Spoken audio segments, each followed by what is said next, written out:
Obviously, I haven't taken the new online version of the ARE5 exam. However, NCARB is still using Prometric as their proctoring provider up until next year.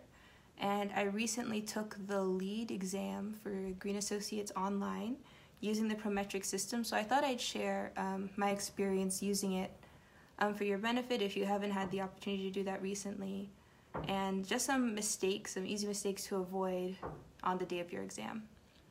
And also just to remind you all that I also have a free ARE5 study guide for project management. It's a one-page study guide, and it's available in the download section of my website, RMSM Studio, and I'll also provide a link to it in the comments.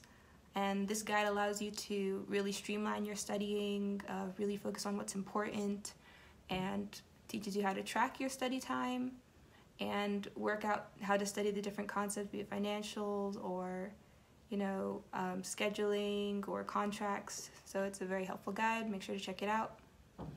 So let's get into it. Why should you watch this video? So no matter what exam you're taking, the day of the exam can be very stressful. I know it's stressful for me in the car, freaking out. Even after the exam's over, I'm still freaking out.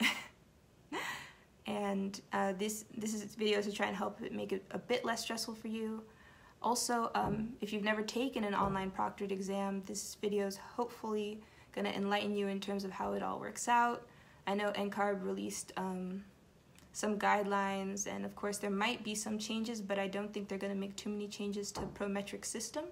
So since I have had experience this year, as recently as a few weeks ago, using Prometric's online proctoring system, I thought I'd share that knowledge with you.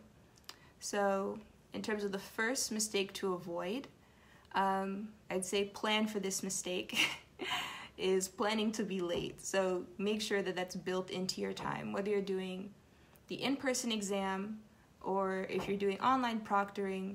Like, I've had multiple occasions where I've gone in person, and due to the location that I go to, I've had to wait in the lobby for the elevator to arrive. And with COVID, you have limited people allowed in the elevators. So I've actually had to wait in the lobby for the elevator to arrive while I'm watching the clock count down. And it was a long line, a big lobby, just waiting. And I thought I was going to be late. And by the time I got to Prometric's office, I was late. But they were like, you have up to 15 minutes before, we have to not allow you to test. So it was fine. But make sure that's planned into your time, plan for parking, plan for anything to happen, plan for traffic. If you decide to take an Uber or a Lyft to your exam, make sure that you give yourself plenty of time. I think I've done that once. So plan to be late for your exam. Number two, in terms of avoiding on the exam day, avoid freaking yourself out. I know a lot of people recommend that the day before your exam you should do something really relaxing and try not to study at all, because you'll be so stressed that you won't be able to focus, you won't be able to do well, you'll just be worrying about your exam. And so that's something that I've done recently in my recent CE pass, is that I didn't study at all, I think 1 or 2 days before the exam itself, so that when the exam actually happened, I was kind of stress-free. And another thing that I tried to do when I'm about to go into the exam, the day of the exam, I actually put my headphones on and I listen to rap music all the way up until I get to the Prometric office and I have to put my stuff away. I just listen to hip-hop and just sort of zone out and try and get songs like about champions or about success, and that actually really helps me sort of stay in the zone and stay in that championship mindset. And I actually got that by listening to a talk by LeBron James, and he said that was one of the ways that he sort of stayed in that mindset before the game, before a big game. So really getting yourself in the zone, pumping yourself up and envisioning success. I'm not really one of those, power positive thinking people, but I think, you gotta mentally see that for yourself. You need to see yourself passing. You need to see, yourself moving forward. Otherwise, you're just going to sabotage yourself. Okay, so another mistake that I've made is not being strategic with my breaks. I've actually had an exam experience where, you know, I accidentally let the break time run over. And that's just because I felt so relaxed that I didn't watch the clock. I was like, oh no, I definitely have enough time. And the time I took my break, I thought, you know, I have so much time, it doesn't matter whether or not, you know, I sort of take my time, that I'll have plenty of time. But when I went back, I had the case studies, and then the case studies kicked my butt. So make sure you're strategic about your breaks. Even if you feel like you have a lot of time, still make sure that you take it seriously. I know with the new version of ARE 5 that's coming out, you won't be able to look back at the questions you did before, which is going to be a big change. It's going to make a big difference for a lot of people. But in terms of how it's still going to run until that's changed, just make sure that, you know, your break time is used well. Maybe have a look at the case study references before you go, and really make sure that you're making the best use of that time. Okay, so for online proctoring, talking about my experience using the sort of virtual test taking with Prometric. So I used that for the LEAD Green Associate exam. And I have to say, on the whole, my experience was pretty positive. Of course, LEAD isn't as intense as the NCARB exam. It doesn't take as long, but I think based off of my experience, I definitely want to do it again.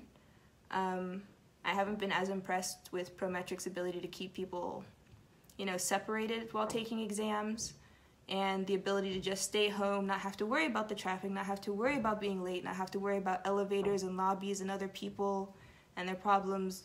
That was really nice for me. And so I'd definitely be open to doing that again in the future. I don't plan to do it for my next 2 exams, but I'd definitely be open to it. So in terms of my recommendations or mistakes you should avoid doing, I would say not communicating with the people in your house. That would be a huge mistake, and this is for a variety of reasons. Most of all being that, you know, if someone walks in while you're going to take your exam, they're going to cancel your exam because, you know, you violated the safety and security features.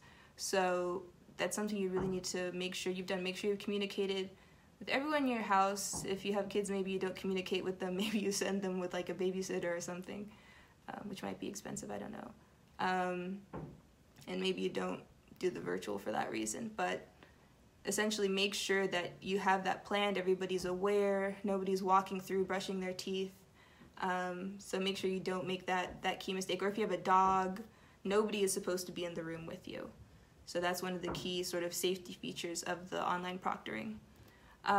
Number 2, in terms of online proctoring, is clearing your area.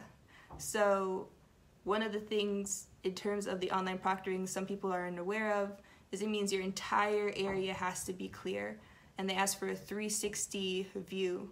They include some camera requirements about being able to look all the way around your laptop.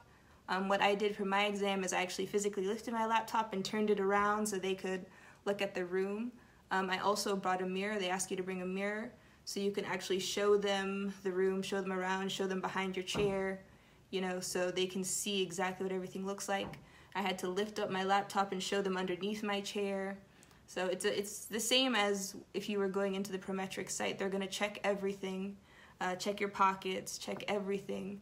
And, you know, your walls also need to be clear for that reason. You have to cover your bookcases, you know, any text, anything that could give you any information has to be covered. Like I have a bookcase here in my living room, and I actually had to take a fitted sheet and cover up that bookcase to make sure that nobody could actually see so I couldn't see even what the titles of those texts were. So yeah, make sure that you're covering everything, clearing everything. Nothing should be on the table. Nothing should be anywhere around you, basically, even underneath the table. So if you feel like that would be a challenge, if you have like posters on your wall, then maybe, you know, online proctoring would be very difficult for you, and make sure you take that into account.